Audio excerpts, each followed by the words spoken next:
It's the top 5 Monarch commanders. Please don't break that. 5, 4, 3, 2, 1. Welcome back to Commander Countdown, the show where we take the pulse of the community on a variety of different Commander topics and issues and report those findings to you. As always, thank you to our sponsor, EDH Rec.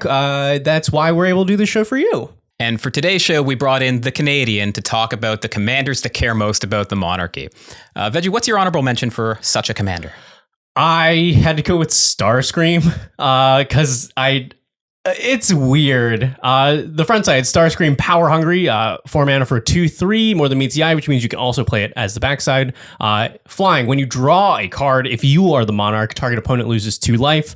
And whenever one or more creatures deal combat damage to you, you flip it into another thing that says Starscream.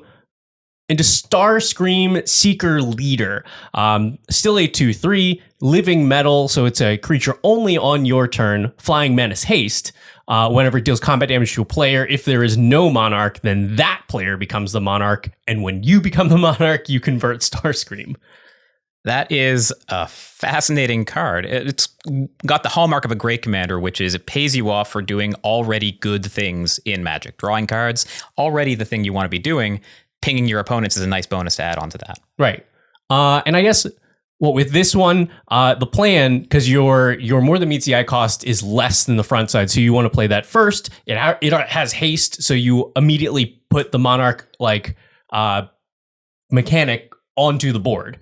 So that's your turn 3 at least. You're like, great, monarch is a thing that exists now. And then hopefully by your next rotation, because you will have you'll still have a flying menace creature, you'll be able to then take the monarch and convert into Starscream for free. Giving someone else the monarch introduces opportunities for diplomacy, right? You can say, hey, if I hit you and give you the monarchy, will you let me through next turn when I want to get it back? And even it just sets up like the like, oh, well, but that person is the monarch. Like, if you can swing at anybody, then you might as well go there.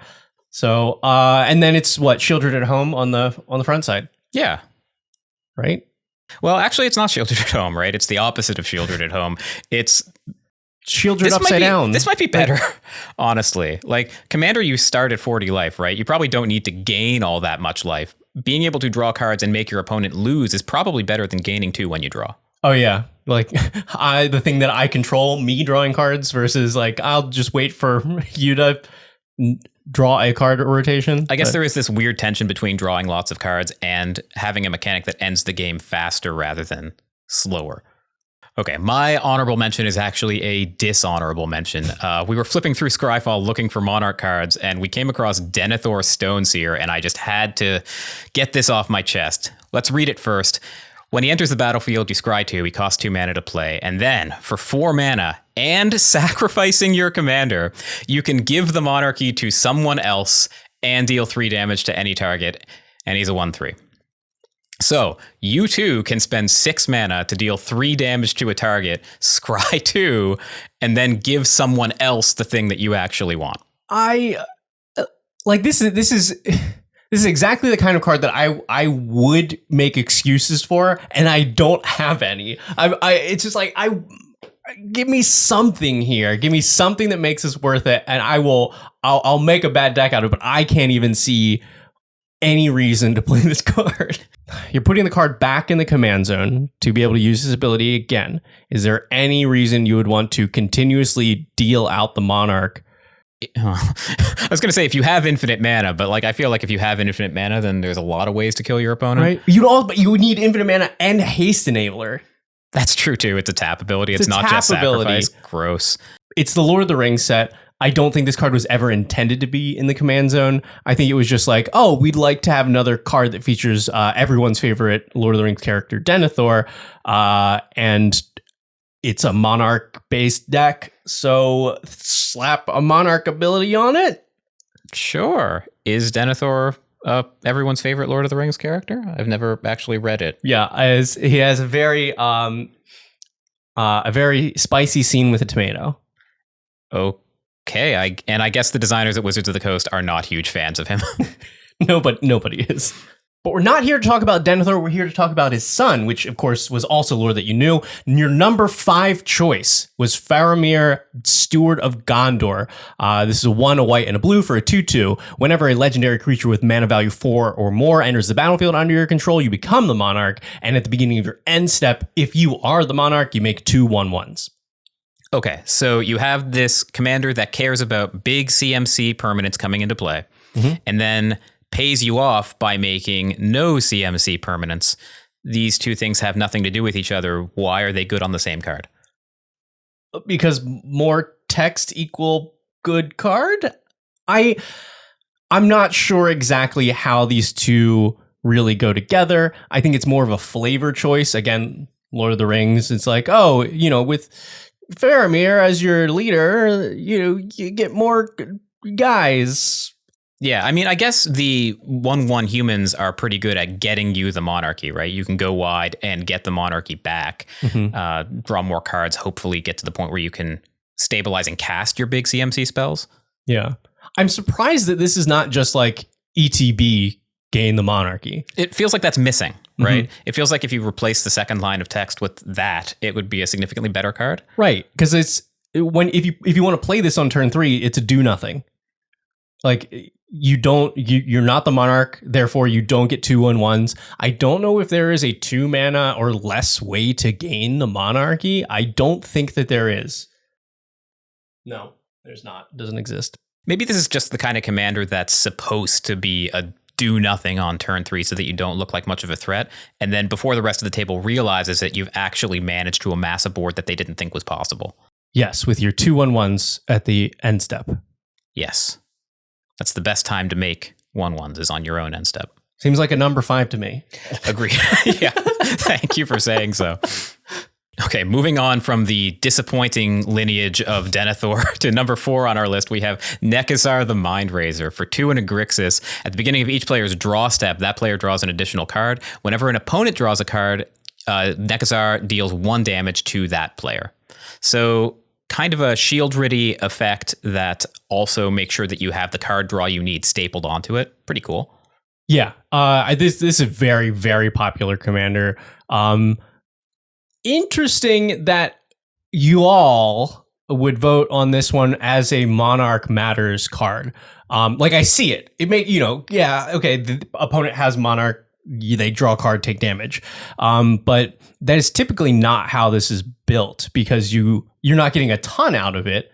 You're forcing them to draw once. There are definitely ways, like cutesy ways to make your opponents draw huge amounts of cards, right? To just lose them the game on the spot. Yeah. Like Peer into the Abyss, if you target your opponent, they draw 50 cards and they just die with this in play. I mean, if you look on, I don't even have to bring up the EDH rec page, but like the number one way that this is built is wheels.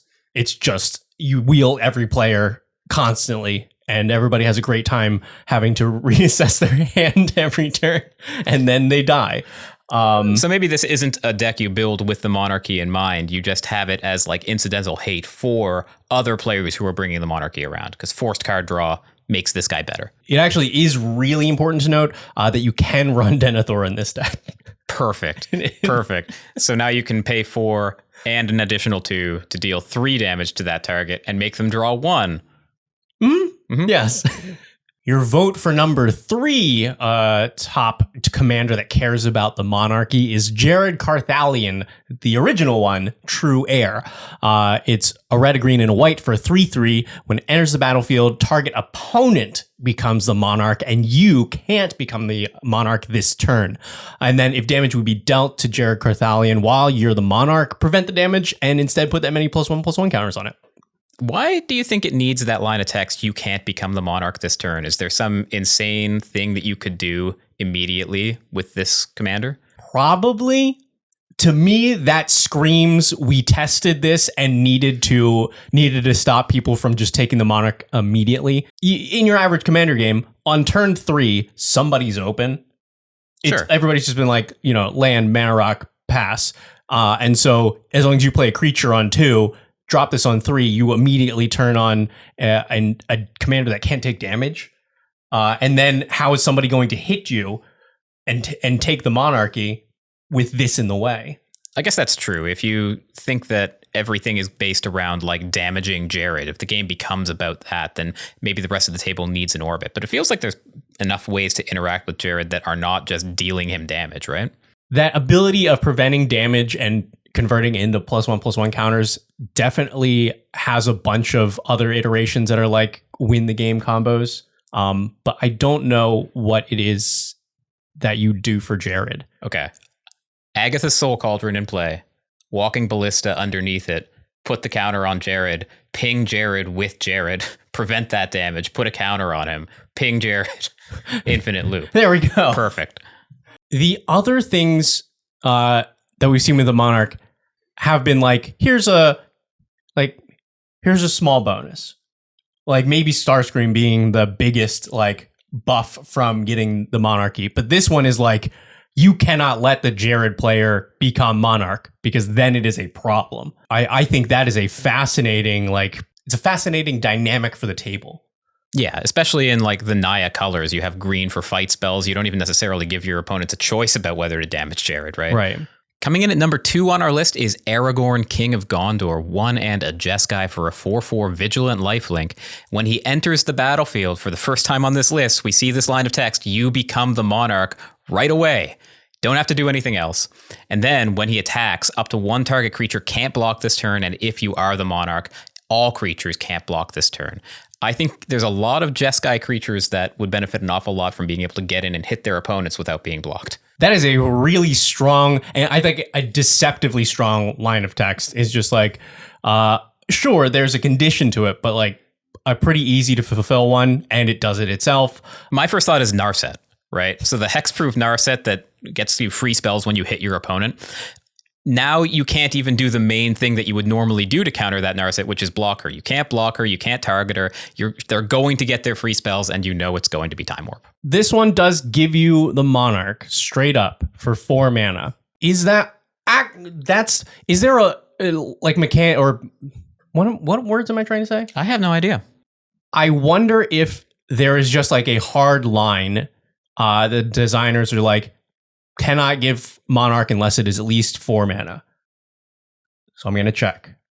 We looked it up. There are 3 cards that exist that are less than 4 mana that immediately make you the Monarch. 2 of them are the court enchantments, the blue one and the green one, which makes sense to me because you're not putting a body in the way. You probably do not. You're not going to be the Monarch by the time that it hits your upkeep. And then the other one is Fall from Favor, which was like originally Commander Legends, just like a blue enchantment that taps out a creature and does it. And that actually got banned in Pauper because it was too good.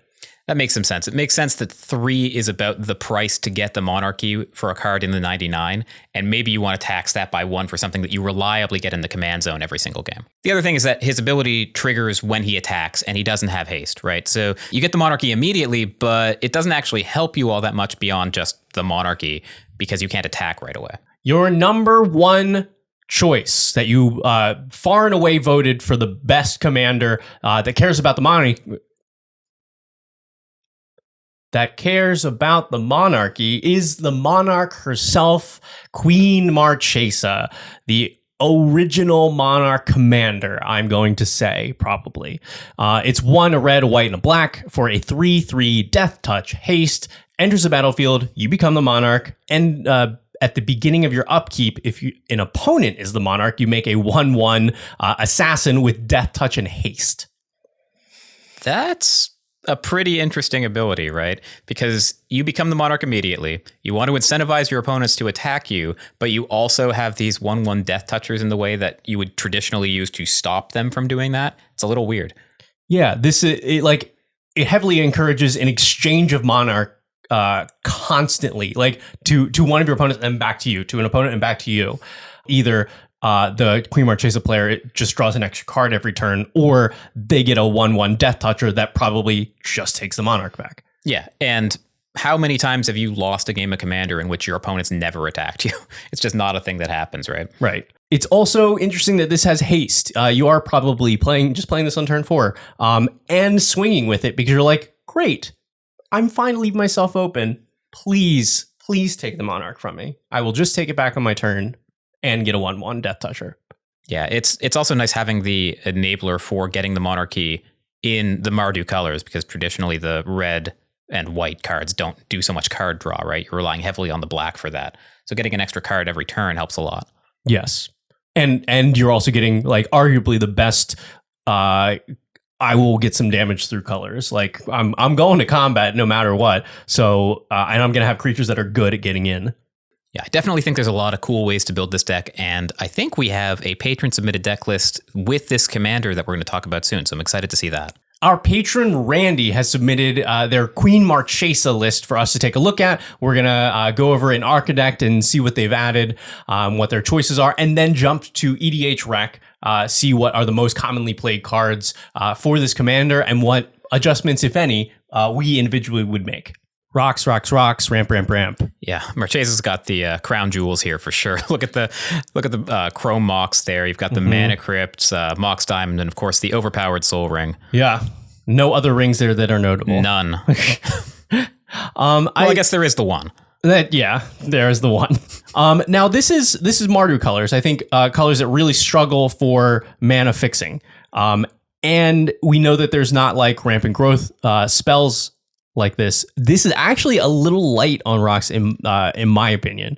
You still have like a talisman that you can put in there, Felwar Stone, but no, it's in there. But it seems a little light.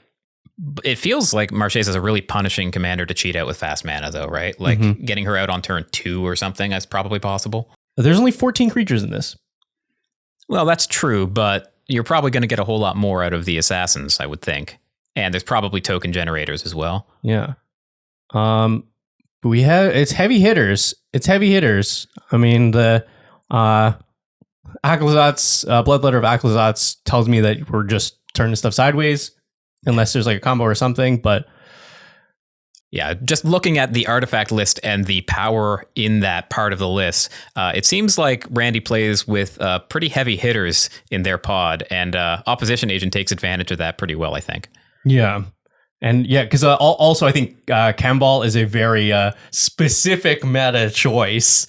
It is super punishing to spell slingers, but like sometimes does not a lot.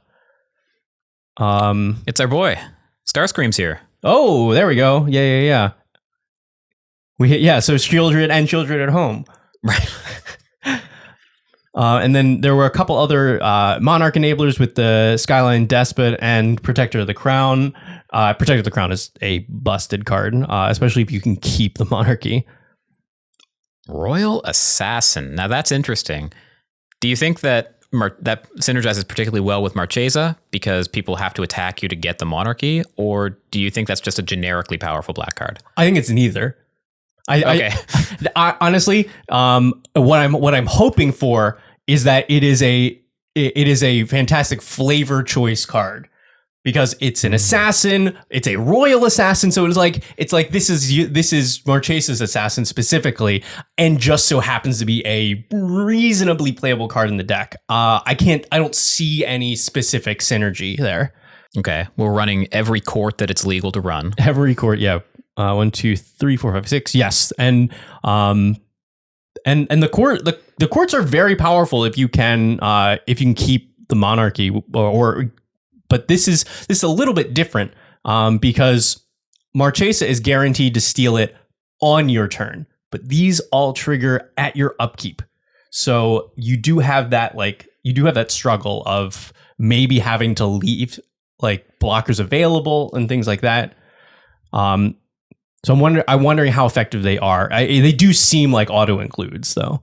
Well, there's one way to do it. There's one way to make sure you keep the Monarchy is Ghostly Prison. Mm-hmm. Yeah, we did see the Windborn Muse as well earlier, so that's like your second copy of that effect.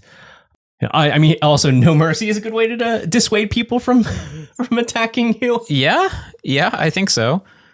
Most people do not have creatures in their deck that they're happy to just throw away for doing a little damage to an opponent. Mm-hmm. Yeah. And we were talking a little bit about meta tuning. The Oubliette is certainly a polarizing card because it's maybe the best way to lock out a commander from the game, which you have to be playing with, I think, a certain a certain pod to be okay with. You got to be made of pretty stern stuff to be okay with having your commander just gone for the game. Mm-hmm. Oh, Batwing Broom. More people should play this card. It's excellent because it's like at its worst, it's a fog. But if you're getting both, then you're also like kind of deflecting palm a go wide deck. Yeah, and the fog is pretty good at keeping the monarchy too, so that does seem like an excellent choice. Mm-hmm. And there's darkness as well for exactly that. Yeah. Both of the free spells there, Deadly Rollick and Deflecting Swat. Oh, and Flawless Maneuver. Okay, yeah, this is all the heavy hitters are here. Yeah. Fork, that's fun. We can't say that on this show. Oh, so I'll bleep it. Fork. It's rude to fork as an interrupt. We're in non-counter spell colors, so this is in a way another like a counter spell counter, maybe. Yeah, you've got Mana Tithe right underneath it. Like we're interacting on the stack in every way that it's possible to do that. Mm-hmm. Oh, and we have the ultimate fog. Yes, that ink shield right there. Oh, and Teferi's Protection. Yeah, I was like, either fog. of those could be it. Mana base. This looks pretty stacked. We see duels, we see fetches. Because Marchesa does have very specific costs. You want to make sure you're not missing that. How many lands were we running? I missed that. 35. I guess given the low curve of the deck, how many free spells and stuff there are, I think that's fine. I'm fine with 35, especially since we saw at least 2 mana rocks that are free. I mean, Dahada is just a broken card. Yep, I think if you're playing Mardu, you're playing Dahada probably. Yep. Liliana of the Veil is a fascinating include in the deck. Why? Maybe because you know that you are always drawing extra cards, so the discard puts you up. Edict effects, like the sack a creature, is usually not great in Commander because whoever has one. This Lily's big minus only hits a single player. Yeah, that's bizarre. And also, Lily's usually good in low resource games, right? Mm-hmm. If you have 2 cards in your hand, you plus Lily, oh, now I have to discard one of the 2 cards I really like. But with the Monarchy, people are drawing extra cards. They have 5 or 6. It doesn't hurt so much to discard anymore. We're tooting 1, 2, 3, 4 tutors out of the 8. I wonder if I don't know if there's specific targets for those, or it's just like, hey, we're in tutor colors. Like we also had the Vampiric Tutor earlier. This is just the sorceries. Yeah. It might just be like, hey, toolbox answers. I respect that there is an austere command and a merciless eviction here, and not running Farewell. Yeah, you think Farewell's too expensive to include in the deck? I think that's the card availability issue. Yeah. That is interesting, right? Like this deck obviously does not care what your opponents think of you, right? It's running fast mana, it's running tutors, it's running one-sided board wipes, and it still will not run Farewell. Mm-hmm. Okay, so we're obviously playing with some power here. Yes. Do you think we're going to be able to improve it much? I think we may be able to, like, because I would say this is like decidedly high power. I think more so it'll be like, what other directions can we take this in, or what is the most common way that people are playing this? Because I would not say that this is your typical Marchesa build. Okay, so let's head over to EDH Rec and see what we can do. And we see the Queen Marchesa is the 40th most popular commander on the site. Does that surprise you? It does, honestly, because like this is an older card, first printed in something. That's true. Yep. Now there are similar effects. There are other commanders that give you the Monarch. And the Monarch is not like a super broken mechanic. So are you surprised that it's as high as 40? Yes. Or, okay. I would have guessed it was lower. But hey, yeah, she's a classic. And it looks like the majority of people are building Marchesa with the Monarch as the focus of the deck. Salute to you, Sunforger players. Yeah, these are like the Fallout cards, it looks like. Mm-hmm. Or one of them anyway, Caesar. Yeah. I don't know if this card is relevant or if it is simply because it is a new card that will be coming out that people want to play. Well, I mean, dealing damage equal to the number of creature tokens you control with Marchesa making tokens every turn, ideally, that's not that bad. That's true. And it, I guess at worst, you're also putting more little attackers in that are guaranteeing you're taking the Monarch back if you need to. Oh, it's Nelly. Seems like a gimme. Yeah, goading seems pretty good. Making sure that you get to give away the monarchy. Right, and Suspect removes the blocker if you are trying to also take the Monarch back. Yes, the courts. So everybody is running the courts. Oh, Lauren's Searing Light. So it's Irish. That's my favorite kind of beer. You know, I feel like it's just a good card, but 44% synergy underneath it makes me think that there's got to be some specific interaction with Marchesa that makes it good. Yeah, I don't know what that's based. I don't know exactly how that's based, but like it seems like a very good card that you play, but I don't see the direct interaction. And how are we turning on spell mastery with Marchesa? Like, we didn't have many instants and sorceries. Deflecting Palm, it's a good card, but I don't know. It's only stopping one source of damage, so you're probably not saving your monarchy. So far, the EDH rec page has read almost like the deck list. Yeah. So Carter, I think we saw. Ruinous Ultimatum, we definitely saw. Yeah. Brina, that would be fun. It's a little more incentive for your opponents to not attack you. And you know that you are going to be swinging at them. So it's like, here's even more card draw and pumping up your stuff. Yeah, it plays really well with goading. If you go that route too. Oh yeah, which white and black normally doesn't have, so that's a bonus that Brina doesn't usually have access to. Archon of Coronation. I don't think we saw this card, and that is another. This is one of the cards that makes me want to play the Monarch mechanic, which is not really my thing, but that I'm like, okay, if that's absurd. I was about to ask you the question that the reminder text answered for me. You can still lose the monarchy by getting hit, even though the damage is not causing you to lose life because it's not prevented. Right. I am surprised. I don't know if we saw Champions of Minas Tirith, but if we didn't, it's exactly what you want. It's another card that gives you the Monarch, and it's making it very hard for your opponents to attack you. The only thing that's tough is the 6 mana that it costs to do that. Like, if it's like between that and an Archon of Coronation, there's one that I clearly want more than the other. Do these things just feel too expensive given the pod that Randy's likely playing in, though? It feels like a 6 mana creature is likely to just die before it has any meaningful impact on the board. Karazakar, love him. Oh, and Jancha. That's tricky, though, because, like, I don't know if it can't attack you, right? It can't attack its owner. Actually, yeah, I don't know what I'm thinking about. Like, that seems like a home run. Yeah, no, like, would you want it to be able to attack you? I was just like that's what made me stop. I was like, it can't attack you, right? Seeing it this low on the list, honestly, was like, oh, right, there's got to be something here that makes it not worth it. No, it's just that's a great include. Yep, just auto goaded. Yeah, pillow fort card, casual there. Mm-hmm. Actually, I am surprised not to see Palace Jailer because that is a pretty good rate to become the Monarch, as we were talking about like a while back. 4 mana, and what a lot of people miss about this is it looks like your typical O-ring effect. Like, okay, exile something until this is gone. It is not until Palace Jailer is gone. It is until an opponent becomes the Monarch. If Palace Jailer dies before that happens, it just does not come back.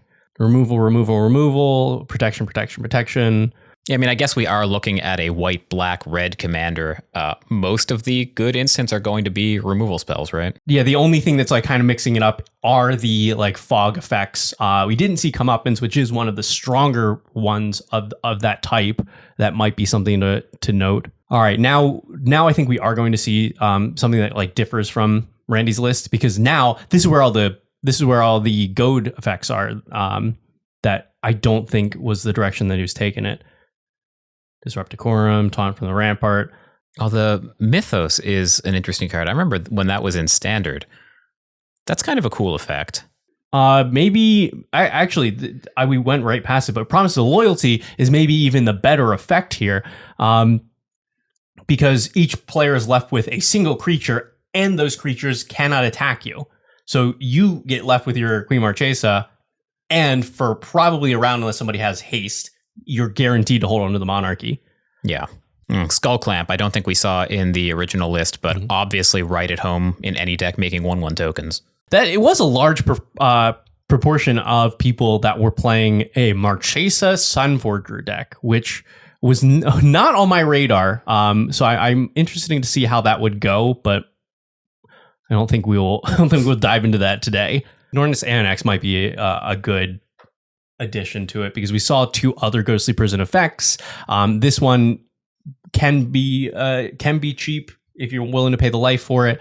And I think any of that effect you can get is going to make your deck better. We did see this Assemble the Legion, which I don't think I noted before, but that almost seems a little slow for the other speed of the cards in this deck because it needs a couple upkeeps to ramp up, and it's already a 5-mana spell. Couple like opponent stuff comes in. Henry does not like stacks pieces. Nope. A couple effects where creatures come into play tapped. No attack me with Sphere and No Mercy, which we saw. Land tax if you want your upkeeps to take forever every turn. And I feel like once we reach Smuggler's Share, we know it's time to move on because that card is just pretty bad. But the potential, you know? The potential is not there. I'm sorry. That's why I didn't finish that statement. Planeswalkers. I mean, none of these have got terribly high percentages. Oddly enough, it is one more layer of like dissuasion from players stealing the Monarchy from you. Because if they're hitting your Planeswalker, they're not hitting you. I don't think it's a terribly good one, but like it's a weird like kind of bonus to playing Planeswalkers in this deck. Yeah, that's true. I am very surprised Teo is not higher up on this list. I didn't think about it, but it controls the direction that players are able to attack. So that used well can kind of guarantee you're staying the Monarch at least every other rotation. Yeah, and I guess you can do this after you've declared your attacks for the turn, so the restriction only applies to your opponents. Okay, Veggie, we've seen the entire EDH rec page. We've seen the list. We've talked about it a while. What would you change, if anything? I think if I'm going for the approach that Randy has here for it, there's not a lot that I would change. I think it's pretty effective at what it wants to do. I think the only thing I would want are some better ways to guarantee that I'm keeping the Monarchy. We saw Darkness throw in like a Holy Day, same effect in white. Some other very just convenient ways to make sure I'm able to hold on to that. But personally, if I am building this, I'm probably going for a goad and that kind of style. So I would do like a full upheaval of it for for a veggie deck. I think if I were to give this a score personally,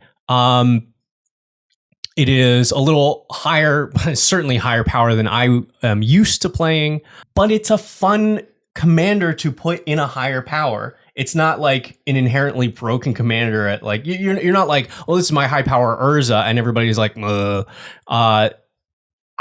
I'd be very interested to play against this and to play with it to see what a high power Marchesa looks like on board. I'm giving a high marks for me. I'm going to say an 8 out of 10.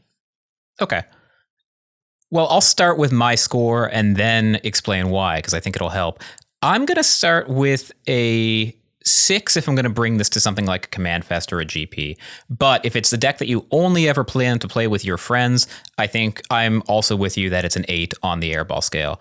And I think I would do what you would do. I think I would make it a goad-based deck because that kind of inherently makes this deck more fun to me, because goad is only really as good as the creatures your opponents control that you're compelling to attack. So if you're playing in a low power level pod, goad means that most of the action is being done by lower power level cards, and you sort of stabilize and work yourself into the level that your group is playing at. This deck, I mean, it's running so many tutors, it's running so many powerful effects, it's going to be so consistent that you're going to do the same thing every single time, and a lot of players will not like playing with you. But if that's not a problem, then the deck is great. Yeah.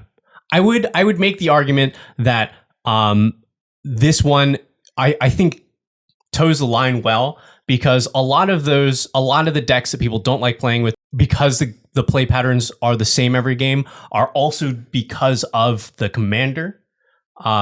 which is kind of enabling that style. And this one, I think, still gives my opponents a lot of different choices on like on who to attack and when to take the Monarch, and is also feeding them cards. I think this dodges that like stigma a little bit more than some others. Yeah, I guess my worry is that this deck only has a very limited window to beat it before it assembles the pillow forts that it's trying to assemble.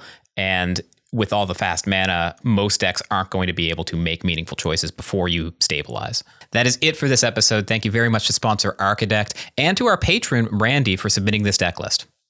And of course, if you want to help to support the show and see your deck list on Commander Countdown, then join the Patreon. You get a ton of different perks, playing Spell Table with us, getting different tokens, deck techs, and there's even a level to just straight up have your deck on the Decked Out gameplay show. Just check the link in the description. I think that's it for today. I'm definitely forgetting a thing. Like and subscribe. We got there. We will see you next time on Commander Countdown. I promise this is our job and we are professionals. No.